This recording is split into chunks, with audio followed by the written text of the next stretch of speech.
It's funny how $80 can change your life, not in the way you might think, not by winning a lottery or making a lucky investment. No, $80 was the price of my freedom, though I didn't know it at the time. I was 23, fresh out of college, working my first real job at a small tech startup. The pay wasn't great, but I loved the work. I was learning, growing, dreaming of building something of my own one day.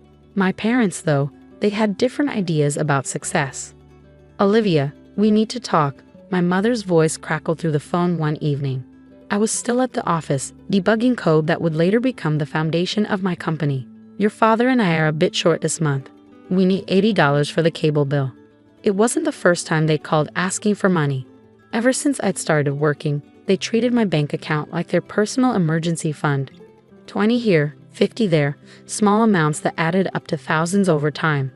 "Mom, I can't," I said, my voice firm but gentle. "I've already helped with the electricity bill last week, and the car payment before that. I need to save for my own future." The silence on the other end was deafening. Then came my father's voice. He must have been listening on speaker. "Your own future?" he scoffed. "What future? Working at that worthless startup? We put you through college, and this is how you repay us." I closed my eyes, remembering the student loans I was still paying off. Loans that were in my name, not theirs. "Dad, I pay for college myself. I'm still paying for it." "After everything we've done for you," my mother chimed in, her voice rising. "We gave you a home, raised you, and now you won't even help with $80. What kind of daughter are you?" I felt something snap inside me. Years of guilt, manipulation, and financial drain crystallized into a moment of clarity. "I am a daughter who needs to stand on her own feet," I replied, my voice steadier than I felt. "And you are parents who should do the same." "How dare you?" my father exploded. "If you don't send that money right now, you're dead to us." "Dead, you hear me?" I gripped my phone tighter, tears threatening to spill. "I hear you, Dad. I hear you clearly for the first time." "Then make your choice," my mother added, her voice cold. "Your family or your precious money." I took a deep breath, thinking about the code on my screen, the dreams in my heart, and the future I wanted to build. "I choose my future," I said quietly. "Then you're no longer our daughter," my father spat. "Don't ever contact us again." The line went dead. That night, I stayed late at the office, pouring my pain into my work. The code I wrote through my tears would later become the core algorithm of my company's first product. But I didn't know that then. All I knew was that I'd lost my family over $80. The next few months were a blur of work and loneliness. My parents kept their word. They blocked my number, returned my letters unopened, and told the entire extended family that I was dead to them. My cousins, aunts, and uncles who had always praised my academic achievements and career choices suddenly treated me like a pariah. But something unexpected happened. Without the constant drain on my resources and emotional energy, I started to thrive. The small savings I managed to build up became my seed money. The extra hours I used to spend dealing with my parents' financial emergencies went into developing my own software. My startup noticed.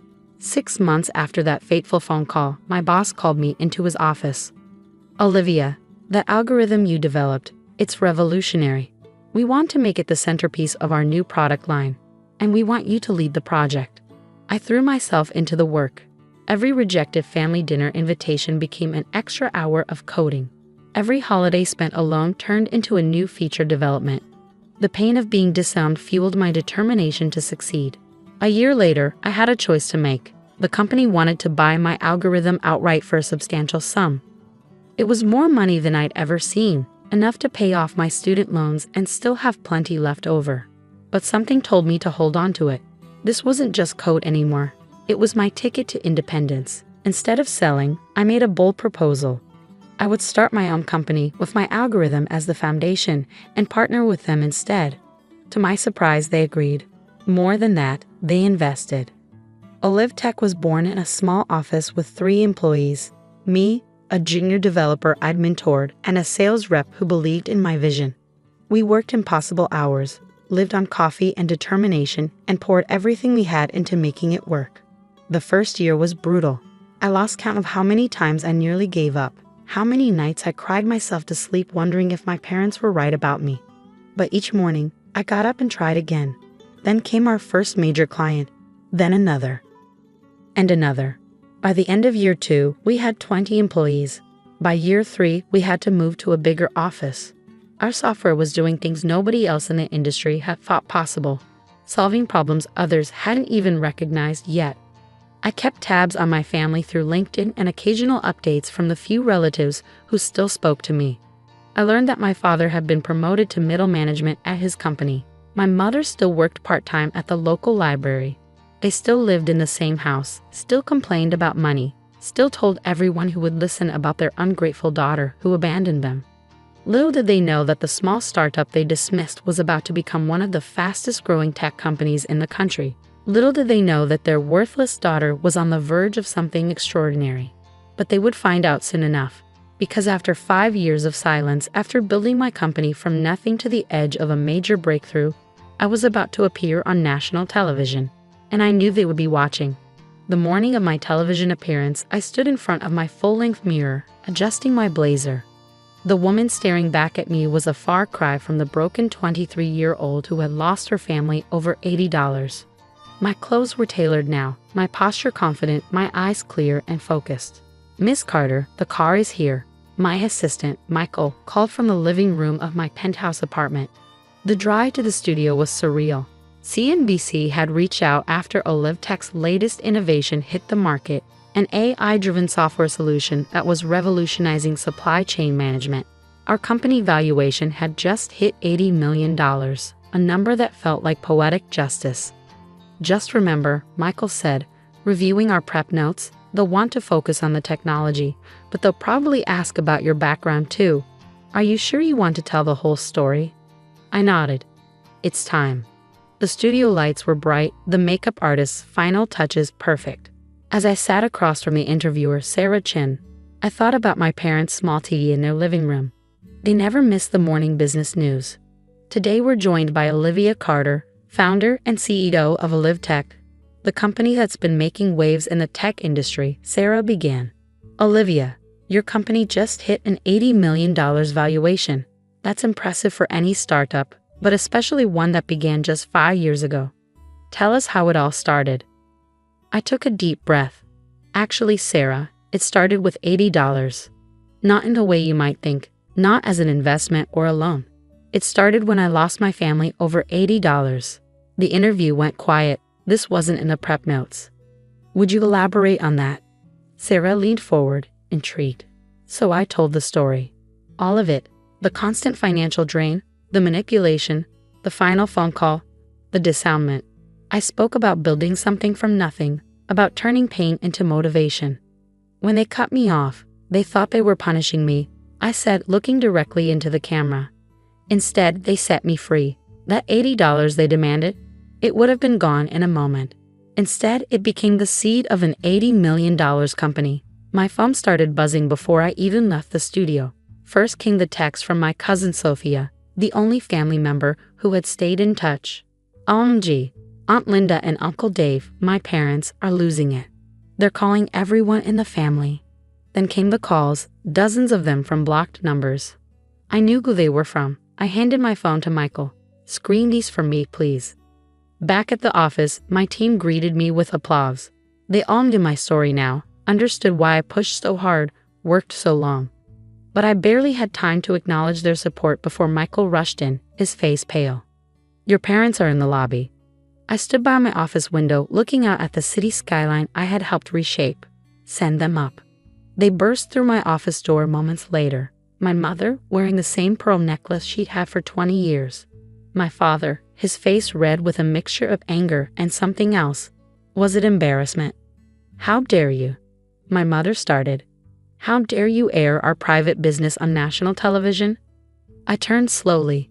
"Private business? You mean the story you've been telling everyone for 5 years?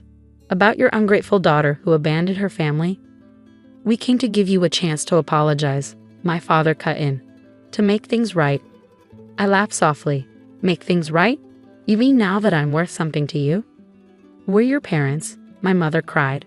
"We gave you everything." "No," I said firmly. "You gave me an ultimatum over $80. And now you're here, not because you miss me, not because you're sorry, but because I'm successful." My father's face softened slightly. Princess, let's put this behind us. We're family. We should be celebrating your success together. My success? I walked to my desk and pulled out an old envelope. You mean the success you said I'd never have? The dreams you called worthless? I slid the envelope across the desk. Here's your $80, with 5 years interest. They stared at the check, their faces a mix of shock and shame. But we don't want your money, my mother whispered. We want our daughter back. The daughter you had doesn't exist anymore, I replied. You killed her the night you chose $80 over her. The woman standing before you, she built herself from the ashes of your rejection. Please, my father's voice cracked. We made a mistake. Yes, you did.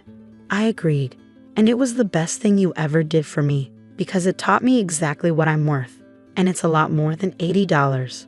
I pressed the intercom. Michael, please escort my guests out. Olivia, wait. My mother called as security approached. What about family? I met her eyes one last time. Family doesn't disown you over $80. Family doesn't come back only when you're worth millions. What you taught me that night wasn't about money. It was about value. My own value. And that's something I'll never let anyone discount again. After they left, I sat in my office as the sun set over the city. My phone kept buzzing with messages from relatives who had shunned me, now eager to reconnect. I turned it off. On my desk sat a framed dollar bill, the first revenue Alive Tech ever earned. Beside it, I placed the uncashed check I had written to my parents. 2 pieces of paper, 2 very different kinds of value. That night, as I walked through my empty penthouse, I didn't feel lonely. I felt free. The $80 that costing my family had given me something far more valuable. It had given me myself. My company continued to grow, eventually expanding globally. The valuation kept climbing far beyond that initial $80 million. But I never forgot the lesson of that first $80. That sometimes the biggest gains come from what you refuse to give away. My parents never cashed the check. Last I heard, they had moved to a smaller house, still struggling with bills. Sometimes I wonder if they ever understood that the real cost of that $80 wasn't financial. It was the relationship they threw away. But I don't dwell on it. Instead, I focus on building something meaningful. Every quarter, Alive Tech donates thousands to organizations helping young entrepreneurs escape financial abuse. Every year, we fund scholarships for students who've been cut off by their families. Because sometimes, the best revenge isn't about getting even. It's about helping others rise above. And sometimes, the smallest amount of money can lead to the biggest change in your life. All it takes is the courage to say no and the strength to face the consequences. In my case, it took $80 to learn I was worth millions, not in dollars, but in self-worth. And that's something no one can take away from me.